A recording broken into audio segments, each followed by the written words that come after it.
سوال بسیار مهمی که در مباحث مربوط به دیوان عدالت اداری از نوع درخواست ابطال پروانه ساخت یا اعتراض به رأی جریمه کمیسیون ماده 100 مطرح است اینه که واقعا همسایه مجاور کدوم همسایه است. همسایه مجاور همسایه‌ای است که اون پروانه ساخت یا رأی کمیسیون ماده 100 مبنی بر جریمه واقعا به حقوق اون خلل وارد کرده باشه و تشخیص این موضوع صرفاً به عهده کارشناس دارای صلاحیت لازم است. پس لزوماً اون همسایه مجاور دیوار به دیوار نیست و میتونه همسایه شرقی، غربی، روبرو،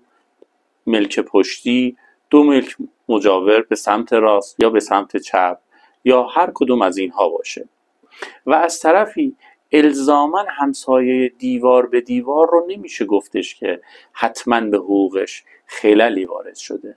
پس همونطور که عرض شد این همسایه مجاور هر کسی میتونه باشه با این شرط که واقعاً به حقوق اون خللی وارد شده.